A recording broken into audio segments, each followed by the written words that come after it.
Hello again, everyone. Welcome to the Ding Stinger Podcast. This podcast episode is going to be covering an interesting topic. It's deductibles. And how do you look at deductibles? How do you present deductibles? Deductibles are an interesting aspect of your business and how you run it. Do you pay deductibles or do you save deductibles? There's a huge difference in both of those terms, and we're going to break those down. Because when you tell a customer that you save deductibles, that is very different than you paying a deductible. If you pay a deductible, basically what you're telling a customer is that you're willing to cut corners on their repair. It means that the insurance company, who is only willing to pay the exact amount of a repair on a claim, will only pay up to the penny that is allowed for that repair and that claim and everything that's associated with that claim. So when you pay a deductible, and you use the word pay a deductible, that basically means that you're telling the customer you're going to take money from a technician to do a full repair, that you're going to probably not do everything that was required in the original repair with the original estimate. So saying you pay a deductible is not a smart way of marketing your business. Now, if you save a deductible, huge difference there. I'll have a customer that pulls up to our shop. They might have a $1,000 deductible. Maybe it's only a $500 deductible. But the deductible sometimes is going to make or break landing a job. Now, when you save someone a deductible, you can be creative in how you go about doing that as a business owner.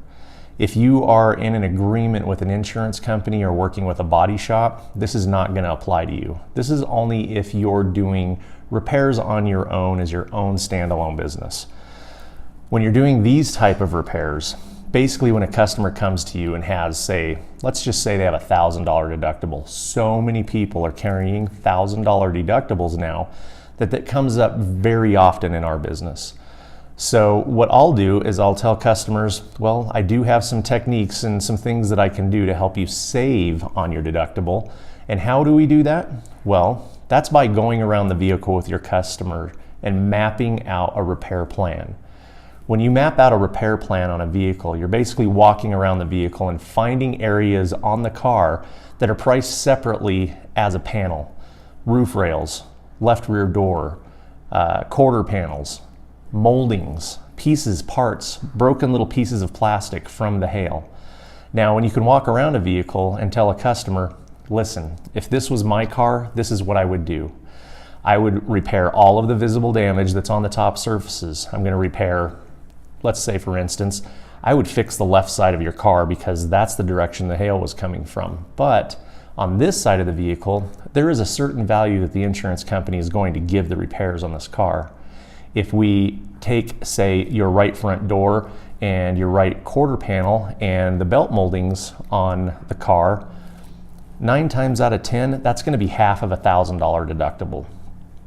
It can be something that you do an abbreviated repair on those panels, but what that does is it gives you the ability to help the customer save some money while getting the car repaired so that it can be in a pre-loss situation or back to where it can be reinsurable.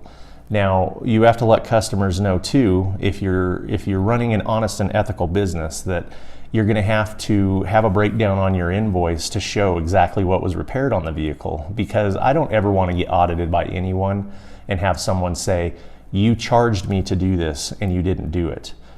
It's always going to be up to the customer. I always have them sign off on these things. Make sure you cover yourself. Make sure everything is documented. But there are a ton of situations where you're going to be able to land jobs and you're going to be able to capture jobs that maybe someone else down the road is saying they're going to pay a deductible.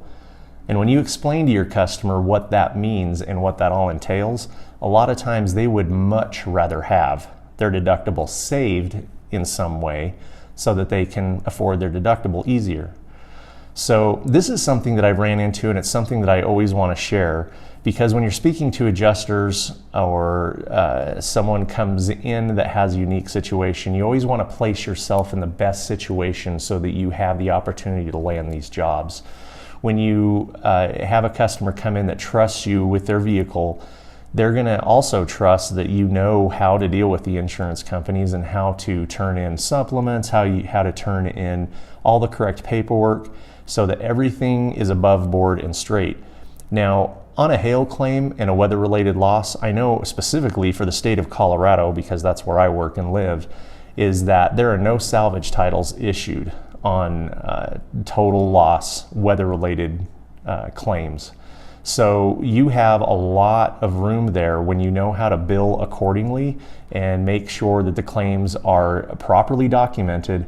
And then when you give an invoice back to the customer so that they have proof of repair, that it has exactly what you repaired and what you didn't repair. So it's another creative way that you can not only educate your customer, but it helps them feel more comfortable in the fact that nothing is being hidden from anyone and that you're giving a customer something that helps them in the long run. So you're basically taking the product that you sell to your customers and customizing it. Hail claims can be very complicated, and they can have so many pieces and parts and aspects to it that you want to be smart in how you deal with that. But when you can explain to a customer and show them that you're smart about the claim, but you're also trying to help them get their job done to the highest quality standard that they can expect, with maybe a few exceptions that help them get their claim settled, because people don't need to be driving around with open claims on their cars. If someone turned in a claim on their vehicle and they have not got their hail fixed, that opens up a whole other set of issues, which we're going to be going into on another podcast very soon. So all of the podcasts that we do here at the Ding Stinger are designed to be short, simple, to the point, just like this short discussion was, to talk about, do you save deductibles or do you pay deductibles? Remember, keep your feet solidly planted in midair, and we'll see you on the next episode. Thanks for watching.